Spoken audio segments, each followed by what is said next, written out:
to the Seahawks360 podcast, a SportsEthos production where we look at the Seahawks from every angle, every week. I'm your host, Candace Higgins, and it is a pleasure and a privilege to talk Hawks with you.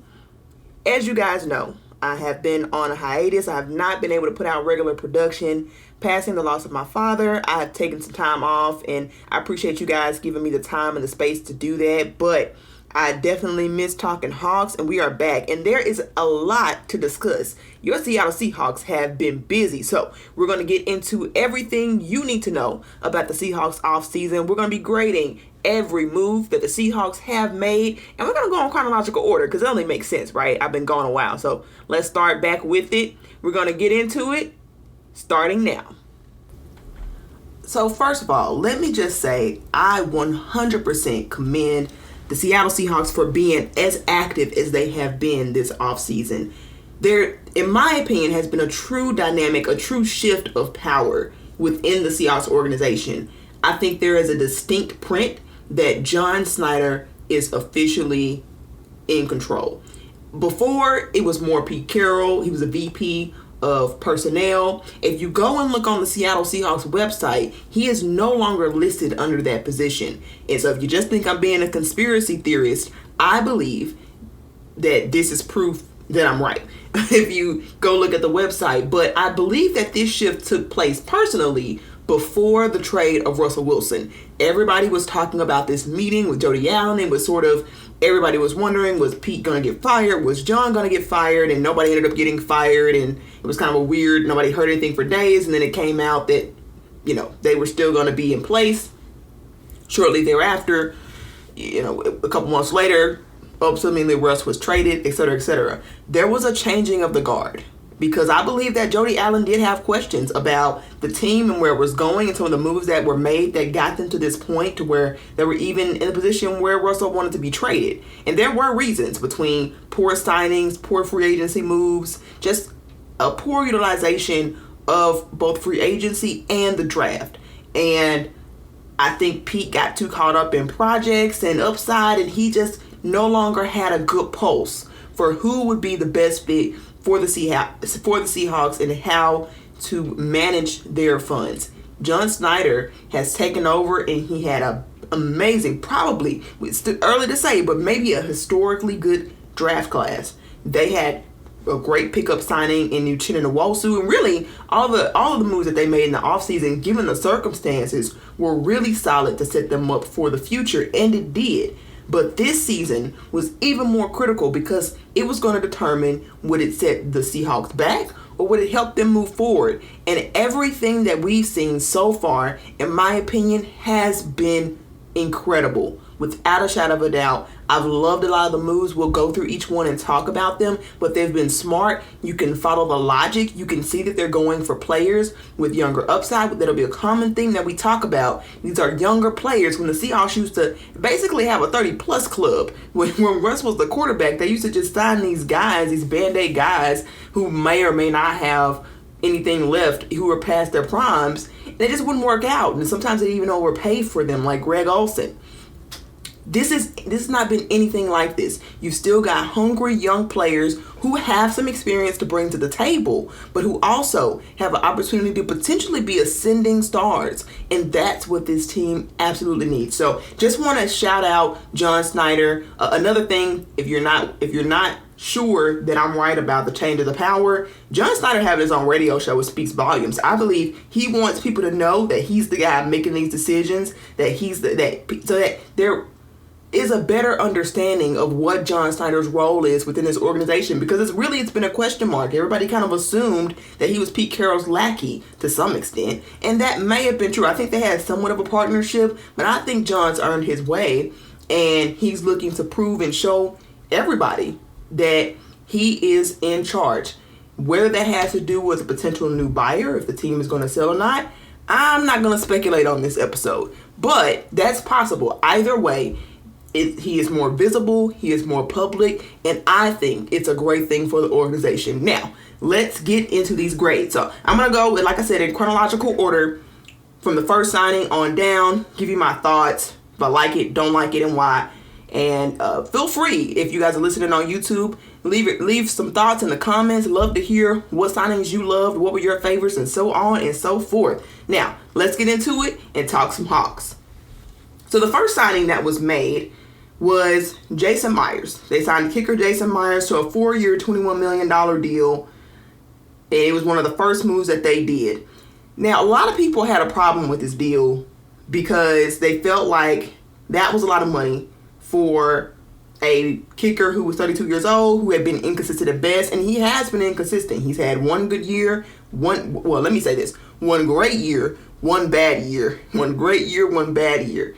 And they, essentially gave him a pretty good sizable pay raise. But if you really look at it, Jason Myers has had a better, even though he's had a down year, he's been a better player in some ways statistically in terms of field goal percentage than even Justin Tucker. Like this past year, he had a better field goal percentage than even Justin Tucker, and he's the highest paid kicker out there.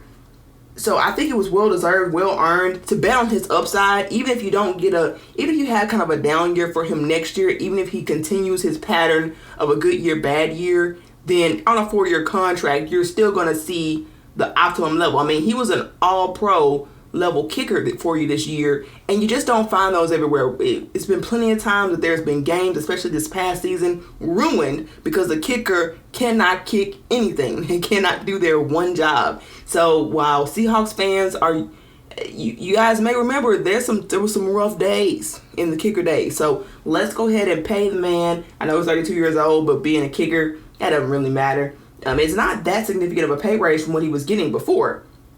He was already getting about $5 million per year anyway. And that's still kind of what this deal averages out to be. It's a slight pay bump for him, but not anything significant. I don't think people realize how much money he was making on the previous deal, or his cap hit last year. So with that being said, I'm going to go ahead and grade this a B-. If you could have got it cheaper, that would have been great. You'd love to pay less money for your kicker, but at the end of the day, when you got quality, you keep quality, and I feel like that's the case at every position. So there was no reason to really move on from him. I think any move on to somebody else just would have been a downgrade. That's just the reality of the situation. And so good move by the Seahawks overall, and we move on. So the next move that was made by the Seattle Seahawks was to sign fullback/linebacker and special teams ace Nick Bellore. And this move was far more panned than the last move. And early in this point in the offseason, it was not looking great for your Seattle Seahawks. They signed Nick Bellore to a 2-year, $6.6 million deal. And I give this grade a D-. I was not a fan of this move. I don't mind bringing back Nick Bellore. I really don't. I just feel like he's more of a guy that you pay closer to that minimum for, given that he's not a guy you can really depend on at linebacker. He's not a guy you want out there on that field. He's a break in case of absolute emergency kind of guy. And they really don't use him that much in the offense. Now, if they utilize him more in the offense at the fullback position, I'd be a little bit more happy with that. But they've actually used Derek Young toward the later season, towards the later part of the season. Excuse me. They used Derek Young instead of Nick Bellore at times. So Derek Young did a great job. So I'm just kind of going, special teams is important, and it is. But is it worth spending, $3 million on, almost $4 million, $3.75 million per year? I just think that's a little bit much. It's a little rich for a guy who I'm not sure had much leverage. He's 34 years old. He's a special teams specialist. I'm not sure how many teams out here have much leverage. And that's really what it comes down to for me. I love Nick Bellore. Having him on the team, he's a great guy. I understand he's a locker room guy. Everybody loves him. He's kind of like Luke was for the Seahawks. He kind of gives that same energy and uniqueness about him. But to me, if he goes somewhere else, I mean, who's paying him that much money? I just don't feel like. I just feel like the Seahawks wanted to reward a guy for the culture more than anything, and I'm not sure at 34 years old that's the best thing to be doing and the best utilization of their resources. So D- for me. It's not an F because he does present to some level two-way value, but I just think that level of two-way value is very questionable, to say the least. So not high on that move at all, but I was high on the signing of Phil Haynes, who they brought back. Was really excited about this move. Phil Haynes is 27 years old right now, and he played 15 games last year for the Seahawks. He started in 3 games. He started 5 games in all. So you've got a younger guy who's really had to work his way up and improve himself. He struggled with injuries really early in his career. It was really hard for us to really see him thrive, but in the moments he had, he showed himself to be an extremely promising prospect. They signed him to a 1-year, $4 million deal up to $5 million with incentives. And I think that's an excellent deal for him. It's potentially starter caliber money for right guard at that position. He's young, he's motivated, it's on a 1-year deal, so he's got to prove that he can stay healthy. He's got to prove that he can be consistent, because he wasn't really that good last year. Last year was not a strong year for him, but he can definitely be.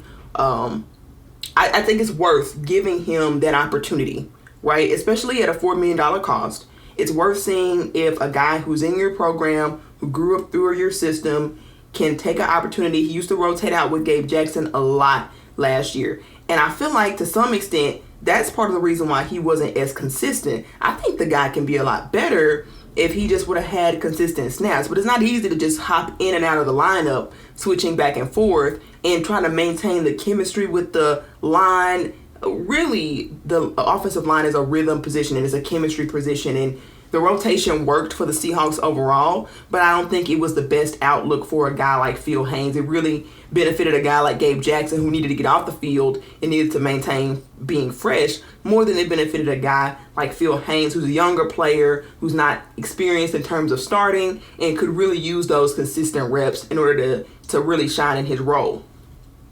And I'm not just talking, smack when I say that, right? I'm not just saying anything. I think that's pretty much backed up by the stats. So overall, he was graded a 57.7 on PFF. That was his grade, right? That was slightly better than Gabe Jackson, who graded out at a 56.7, right? It wasn't much better, but slightly better. But in the 2 games that they started him at right guard, because they started him this first game with the Denver Broncos, he started at left guard and he did terribly. So it was not a good game for him. But the 2 games he actually started at right guard, he actually averaged a 75 grade in PFF.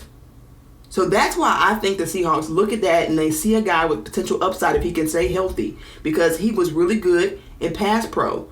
He had an 80 against the LA Chargers when they had that big game. It was week 6 and 7 for him. He had a 69 grade against Arizona and an 80 grade against the Chargers. Really impressive stuff. And it's really important to see that when he starts, that's when he played his best. I think that's what's the most encouraging thing about this signing, and that's why I give this signing a B. All right, so I'm not just going to grade your offseason, like the signings, right? Who they signed, who they re-signed. I'm going to grade everything because it's Seahawks360, right? And we look at everything from every angle. So I can shout from the rooftops. They released Gabe Jackson, and I grade that an A+. It is an A+. I was calling for it all last season. If you listen to this podcast last season, I was ready for Gabe Jackson to go. And to be honest, the move with the whole rotation and him and Phil Haynes, I was team just let Phil Haynes start last season. Like, if it were me, I wouldn't have been doing Gabe Jackson, because especially when you needed him the most against the division opponents, he was absolutely no good to you. And you'd rather get those reps to the guy with higher upside and more experience. Gabe Jackson could barely stay out on the field because he's just getting older and his knee wasn't good, and he didn't really have much of an anchor. If you watch him on film, he would just get mauled at the point of attack, in my opinion, far, far too often. And that wasn't going to get any better. It wasn't. And then he still was owed almost $12 million in cap space. There was absolutely no way they should have kept Gabe Jackson. I think they kept him longer than they even should have last year, but I understand the logic in, keeping some veterans around when you got so many rookies. That's the only reason why I believe he started. So it was absolutely the right thing to do to move on from that guy, save that money in cap space and help build your team and invest that money back into your young talent. All right. The biggest signing of the year following the relief of Gabe Jackson, one of the most important signings, I'll say that, was the signing of Geno Smith. And there is no way, whether you wanted Geno back, you didn't want Geno back, you feel like he can do well next year, you feel like he's not going to do well next year, whatever you think about Geno Smith, there is no way you cannot like this contract because the Seahawks absolutely knocked the ball out of the park. 100%. First of all, I love that it's a 3-year deal. He signed a 3-year deal, $105 million.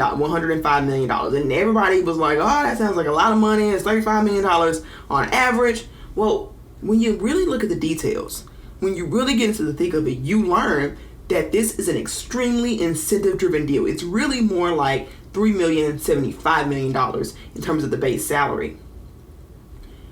The 2023 cap hit is only $10 million. Only $10 million for a guy who was a Pro Bowl quarterback last year. Sign me up. And it's structured in a way that they can get out of that the first year if they really wanted to. Now, I don't think they will. They're going to keep Geno at least 2 years.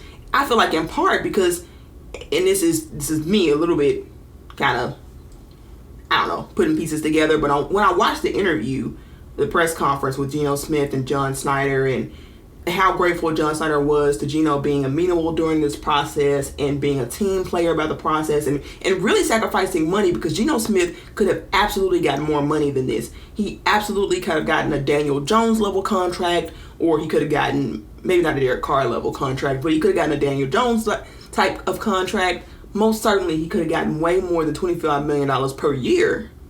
He definitely could have gotten more than that, but he intentionally decided, he talked about it in the press conference, he wanted to leave money to make sure that the team would be able to build around him. He's aware that he is at his best when the team is at his best, and he put his money where his mouth is. And that's not something you see from not just any quarterback, but hardly any other players. The only exception being Tom Brady, who had a supermodel as a wife, I mind you, and to some extent Patrick Mahomes, but he still more than definitely got his value by him doing the 10-year deal. It ultimately is still a team-friendly type of thing, but that's just not something you see from any player, and it speaks so much to the character of who Geno is, and it's refreshing to see that, and I feel like John feels that way. So I said all that to say this, that because Geno was so amenable and flexible in working around the team and what they need, I think John's, done his best to absolutely put a great team in front of Geno. You can see that. I think he's doing everything possible to get Geno everything he needs to succeed. In part because he's grateful for that. After dealing with Mark Rodgers for as many years as he dealt with Mark Rodgers, I'm certain John can appreciate dealing with Geno Smith and his agent. And two, I really think that they believe in Geno and they want to give him that opportunity. And so because of Geno betting on himself, John and Pete are big culture guys, right? If you're going to sacrifice for the team, they're going to sacrifice for you. I just feel like they take care of their guys. That's what they would say, right? They take care of their guys. You're not going to see Geno out of here before 2 years. I'd be astonished. I mean, he'd have to absolutely plummet his stock in order to be out of here altogether.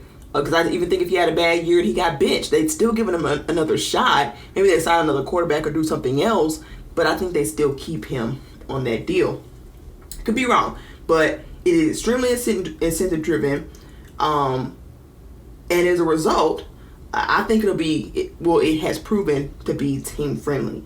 Seahawks Brandon Nelson, I want to shout him out for some of this information to specify. And one thing I learned when listening to one of his videos was there are two ways that the cap space is going to be divided in terms of what incentives are going to affect the cap and what incentives won't.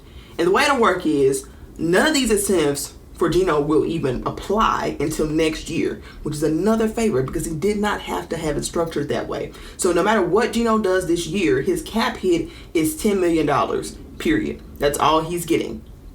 Now, next year, if he hits certain incentives, those incentives will be added to his cap hit for next year.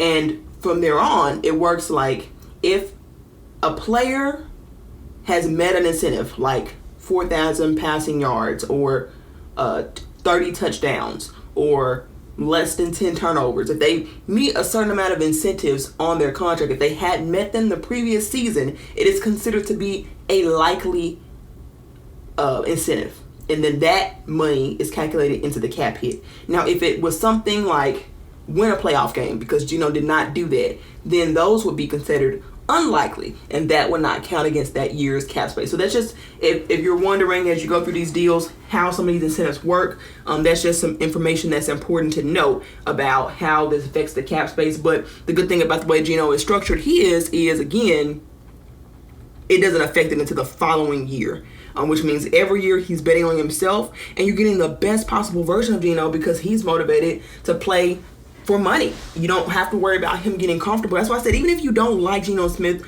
or if you didn't feel like he was the best guy, or if you would rather have drafted a guy, however you felt about it, you're getting a version of Geno that's not fat and happy, right? You're still getting Geno at his best, a Geno that's motivated to continue to bet on himself. He's choosing to do that. And I can't say, for a guy who's never gotten this much money in his life at all, I can't say enough about it. I've talked about it for a few minutes now, but shout out to Geno, shout out to John Snyder, shout out to the whole Seahawks front office, Geno's agent, for really making this happen. Huge deal. So A+++. I can give it more pluses if I could. Following that excellent sign-up, that re-sign, which was right before free agency tampering period officially opened, when the Seahawks tampering period for the league did officially open, boy, did the Seahawks make a splash. Your Seattle Seahawks did the biggest free agent signing, as you probably well know, unless you've been living under a rock. They signed Draymond Jones of the Denver Broncos to a 3-year, $51 million contract. I give this an A, most certainly. Because one, the Seahawks have never, ever been involved in the tampering period of free agency, and they never paid that much money for a free agent, if you believe it or not. That's their biggest signing to date. And it's another one of those situations where it's a young guy. He's 26 years old. He's played in the Nick Fangio defense, so he's familiar with what the Seahawks want to do. You know he fits size-wise what you want to do. He's had 10-plus QB hits in each of the last 3 seasons. He's had at least 5.5 sacks in each of the last 3 seasons. And that was only once. He generally had 6.5 sacks. So he's a guy you can count on. And when you compare it to a Javon Hargrave, a guy who's older, a guy who, yes, he had a career year, but he had it on a historically good defense with all of the best players and a stacked roster. So how much of that was him and how much of that was him benefiting from others? When up to that point, he has the same, I'd say more inconsistent production, and, maybe gave you not that far off from what Draymond Jones has been able to consistently get you. In fact, there's been times where Draymond Jones had a better year than Javon Hargrave from some perspectives when you look at sacks and things. So, between the two, if I had to choose, especially given what the 49ers paid for Hargrave, if it were me, most certainly I prefer Draymond Jones. He's the better get, younger, more motivated. He's come out of a bad situation. He's going to appreciate the Seahawks culture. He's going to want to play, and he's going to want to win. Another guy who hasn't been to the playoffs, and he's going to, like Shelby Harris, have an opportunity to play, and fight for the playoffs for the first time ever. That's going to be a huge deal for him. And I feel like it's similar to the Uchenna Nwosu type of signing. A guy, and he has started. Uchenna hadn't really had much starting experience versus Draymond Jones. He's a capable starter, but I still think there's a lot to unlock from the guy. And people ding him and they say, when you hear some Broncos fans talk, or media, I'll say media, talk about him, they'll say the Seahawks may be slightly overpaid. And so that's why I didn't give it an A+. Maybe. I don't think they really overpaid that much, in my opinion. I think that if that's what you got to pay to get a guy, you get him, especially a guy like that. I just think they kind of undervalue him maybe. And they do, the standard for pass rush in Broncos country is very different from the standard of pass rush in the Seahawks. So for the Seahawks, that's worth paying. Maybe 6.5 sacks isn't that much to Broncos country. They had Von Miller for years, so I get that. Seahawks hadn't had anybody since Frank Clark, really, and so that's a guy you pay a little bit more for if you're going to pay for a guy. And the knock on him is that he's missed 4 games. He only played 13 games last year. He played 16 before that. I think the guy I think he plays through injury, which is I commend. So he's not missed a ton of games in his career. The most games he missed was 4 games last year. And let's be honest, Draymond Jones could have played. He could have played if he wanted to, if there was anything to play for.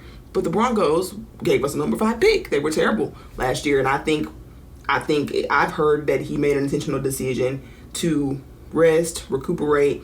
Yes, he could have played through it, but given all the drama, given everything going on, and given that the team was going absolutely nowhere, he just made the decision that was best for him to focus on his health, and I understand and respect that decision. So that's not even a huge knock I have on him. An A for me. As a result of the Draymond Jones signing, the Seahawks then released Shelby Harris, which was a little sad, I'll be honest. Now, the Seahawks did save $9 million, but I get it. I mean, I say it's a B- move. Just you hate to see a guy who was one of the best defensive players on your squad go away. But then again, you have to consider that it was a terrible defensive squad. The defensive line was bad, and so is the best player on a bad defensive line worth keeping? That's debatable, and I understand that. So you saved them $9 million. He's a aging player. He wasn't really consistent in terms of health. You didn't really know if you could rely on him health-wise or not last season. And he only gave you 2 sacks as a result. So I understand why they didn't feel like he was worth the cost of keeping. I'd love for him to bring him back, though. I like Shelby Harris, and he'd be able to play with Draymond Jones. But Shelby Harris seems to be the kind of chip on his shoulder guy. I'm not sure if his pride would let him come back to the Seahawks, but we'll just see how the market pans out for him. But that's a guy if he could be a depth piece, that'd be huge. Well, really, I want him back to start, and it would give extra depth to the line. Is run defense his strength? No, but I think with him and Draymond Jones, man, it'd be incredible. I'd do a lot to get that guy. Not a lot, but I hope they can get him back at a cheaper cost. Would love to have him back. Enjoyed him on the team. And along those same lines, after releasing Shelby Harris, they signed old Seahawks friend Jarran Reed. And I gotta be honest, I'm not high on this one. It's just not one I got excited for. After the signing of Draymond Jones, I wasn't a fan. I give it a C+. Like, it's okay. Jarran's okay. Jarran's okay. He really struggled on the Chiefs. He was just bad. He's a guy who left the Seahawks because he didn't want to restructure his contract, and he felt offended by being asked. He really felt like he deserved a raise. So he asked to be released, went on the open market, and ultimately ended up taking way less money than he would have had he just restructured his contract with the Seahawks. He lost money, left it on the table. A lot of missed opportunity for the guy. Really unfortunate. I feel like his pride got in the way on that one. And I think he realized it because apparently he turned down more money to come back to the Seahawks. I think he realized he missed. Yeah, that was a mistake. And it was. The Seahawks missed him in some ways. And he obviously missed that money. And probably the Seahawks culture. It's just, it wasn't good for him. Now, he did have a bit of a bounce back year with the Packers, especially from he was inconsistent. I'll say he was overall a better player than he had shown to be on the Chiefs, where he was just really, in my opinion, a complete liability. He was a valuable player at times, but he just was sort of inconsistent, like not the same guy from snap to snap, from game to game. Sometimes he can just get wiped out and overwhelmed. But he seemed to play better in the 3-4 defense, which is why the Seahawks were interested in bringing him back to begin with.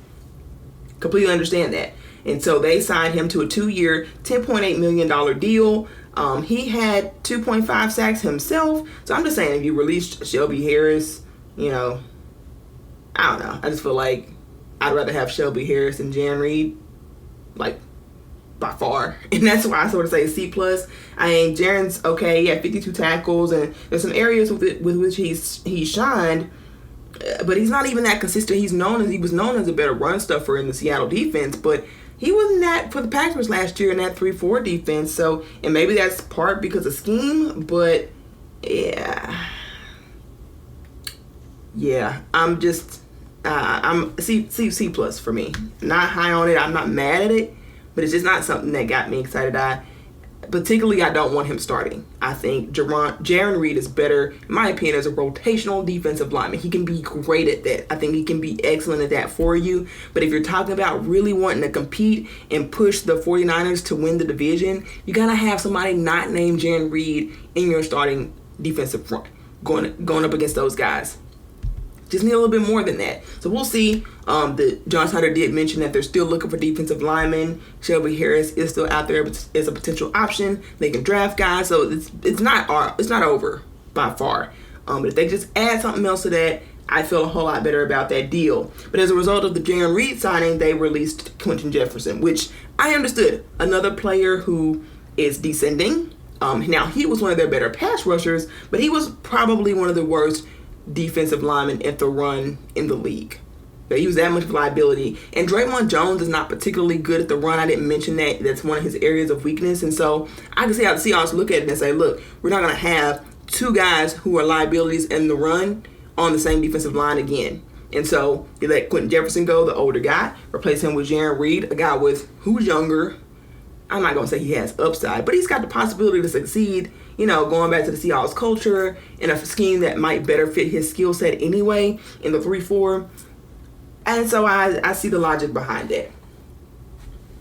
All right, we're rounding down the stretch. Now, Seahawks, as I said, a lot of moves, so we're a lot to go over, but we are rounding it down now. So some of the more recent signings that have happened as of late, the Seahawks signed center and guard Evan Brown and signed him to a 1-year, $2.25 million deal. And I gotta say, I'm in love with this deal. In fact, if you asked me what were my favorite Seahawks free agent signings this year, I would say Draymond Jones and Evan Brown. And Evan Brown is a really underrated signing. It really is. A lot of people aren't going to be talking about it. It's not sexy, but let me tell you, let's talk about Evan Brown. So Evan Brown was a guy who played for the Detroit Lions last year, for the past 2 years, really. And the Detroit Lions, I mind you, have had one of the better, if not one of the best, offensive lines in the league for at least 2 years now. So that's a positive, most definitely. So he's coming from playing on a strong offensive line, and his play was solid. Now, he played at right guard last year, and he wasn't as great.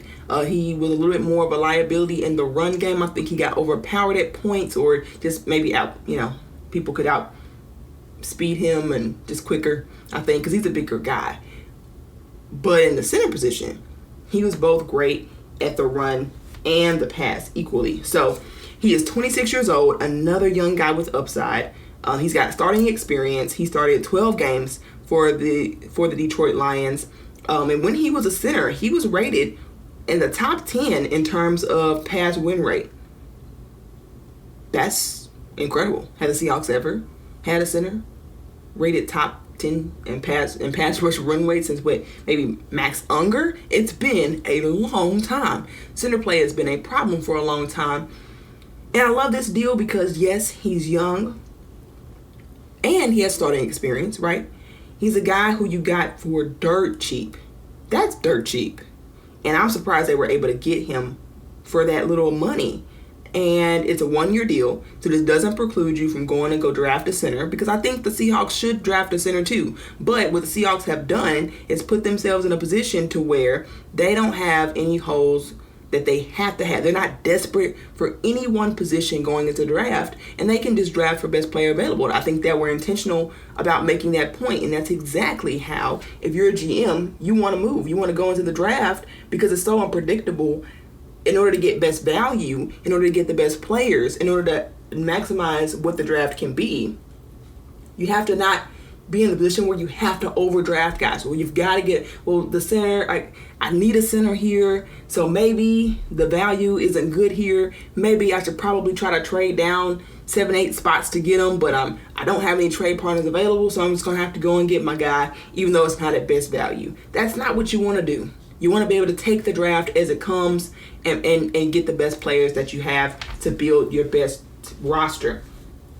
And that's exactly what the Seahawks have done. So when he was a center, he had a 66.8 PFF grade. He had a 72.4 passer rating grade and a 62.9 run rating grade. Now, you'll hear me reference PFF quite a bit. PFF is not the end-all, be-all. It's got to match the film. Of course, I agree with that. Sometimes they don't get it right all the time. But on offensive linemen, it's pretty much the most reliable source you can have in terms of evaluating those guys. But he's pretty balanced at both. Not a real liability on either way. And that's what the Seahawks need. And some people, especially when they looked at his numbers from when he was a guard, were a little disappointed because, he seemed to be better maybe at the run than the pass protection. He's kind of run emphasis guy. Well, look, the Seahawks had to have somebody who can run block. So while as a center, he's actually better at pass protection, or he was better at pass protection than run blocking. I don't even care. I don't care if the guy is a better run blocker. I mean, somebody's got to be able to do it, right? Damian Lewis, who used to be a good run blocker, struggles sometimes. He struggles sometimes, and on that left side, he's master pro protection, but it seems to be at the cost of run blocking to some degree. You got Charles Cross, you got Abraham Lucas, who are both pass protection guys. Somebody has got to be able to run block, and that was a big problem down the stretch of the year, was we didn't have anybody who could run block because Austin Blythe was absolutely no good. And I'm so happy for his retirement because I was nervous the Seahawks were going to sign him back, and they could not. They weren't. I don't now seeing how they're moving. I don't think they would have brought him back, but I was just nervous because old Seahawks would have brought that guy back, and he was seriously the second worst center in the league by almost every metric.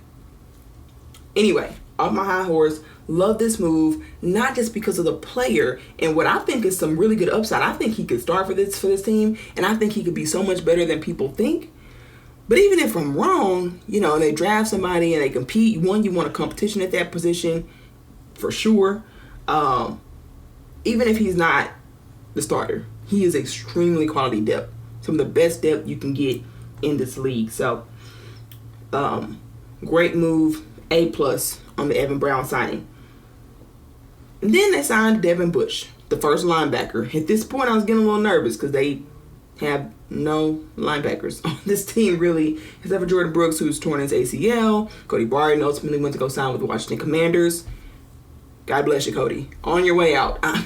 I'm fine with that. That didn't hurt my feelings at all. I think they actually had planned on bringing Cody back, and it seemed from the John Snyder interview they were a little surprised that Cody Barton ended up taking a deal somewhere else, especially so quickly. But that's how it goes. Sometimes I think Cody Barton wanted a different setting. He wanted to be able to play behind a better defensive line, and he wanted to be able to start, right? And knowing you're with Jordan Brooks, you're not the guy. I understand it. So they signed Devin Bush, and Devin Bush is an interesting story. He was a number 10 pick out of the 2019 draft, mostly because of his athleticism. He was one of those combine warrior kind of guys. Excellent combine. He's undersized, but great speed, great athleticism, extremely explosive, but undersized. And he had a good rookie year, very good rookie year. I think he was third place runner-up for Rookie of the Year even. That's just how dynamic of a player he was. But then he tore his ACL in his sophomore year, and he just didn't seem to be the same player. By not being the same player, the year he came back, he graded out a 34 PFF grade. Just awful. And he did bounce back a little bit last year, graded out at a 58.8. And it's not that much better than what Cody Barton gave you, to be honest, but I think it's worth it. This guy has much higher upside than a Cody Barton.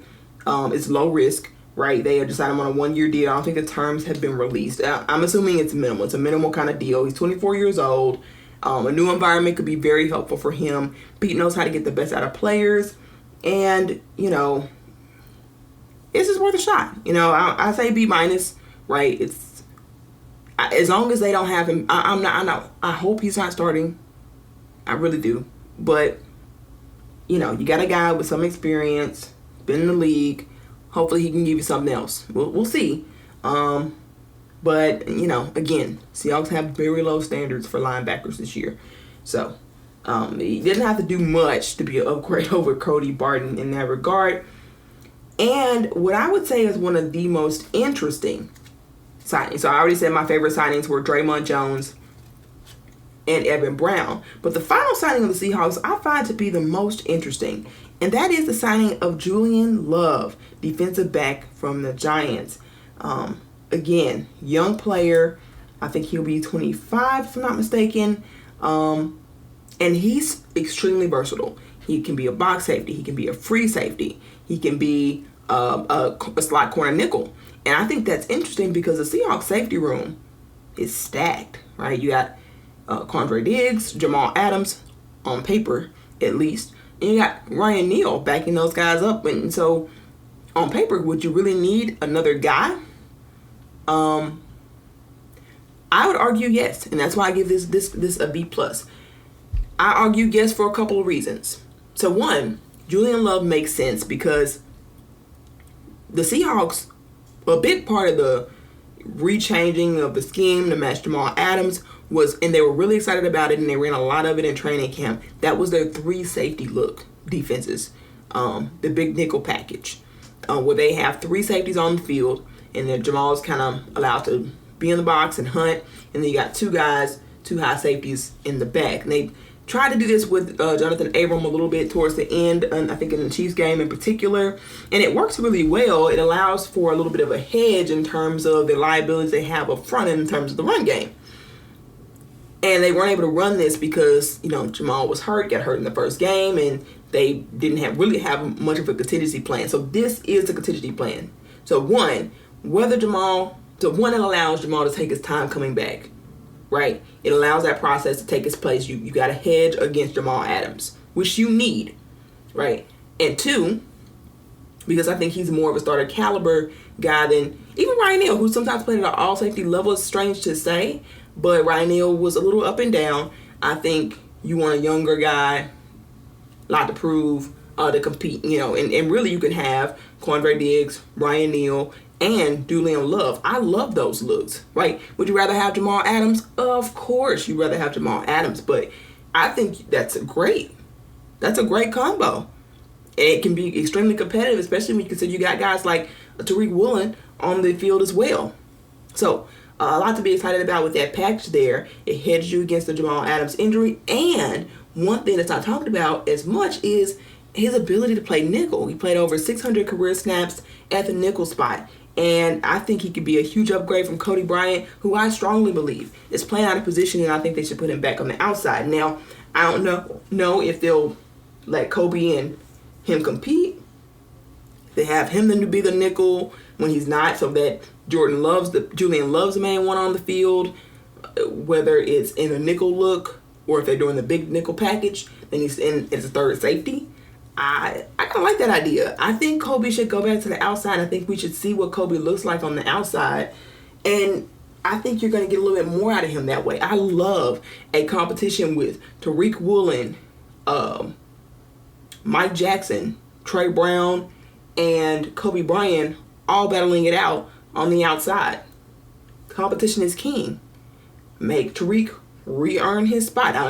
Nobody's gonna take Tariq's spot, but it allows you a lot of depth at cornerback. And yeah, you can still put Kobe in on the field if you want to keep him, give him some snaps, give him some reps. You can put him back at nickel from time to time, particularly against weaker opponents, perhaps, or opponents that don't have speedy slot corners or anything, slot wide receivers or anything like that. You can put him in for those. Otherwise, get a guy with better size, better matchup, more experience, and a Julian Love. Gives you a lot more versatility, and that's exactly what the Seahawks are trying to be, and it's exactly what they should be.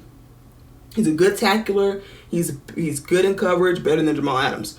And the only thing he struggles, he's not great in run defense, but I think as good as everybody else is in terms of the secondary is with run defense, I'm not concerned about that. And so that just is an intriguing signing. He's an intriguing talent. It's a great pickup for the team. So big fan of it. I said B+ for him. I'm excited to bring him to the team. So the Seahawks, again, as you can tell, there's a lot to cover, but I'm really excited about where this team is going. I give them overall, so far, I would say a B+. I can't quite go A because a linebacker is still such a question mark at that point, and it's still really important. And I also think they should do something to upgrade the Jarran Reed spot, in my opinion. But the offseason is still extremely young, and so there's still plenty of time, but they've set themselves up to be able to do whatever they want to do this coming offseason. The draft is going to be huge. Now, they bomb the draft, then my view of the offseason changes a little bit, right? As good of a start as it was, this is a huge draft for them, one way or the other. And so, speaking of the draft, there's a lot to get into in terms of that. So I'm going to be starting a new series with the blank pick, the Seattle Seahawks select ...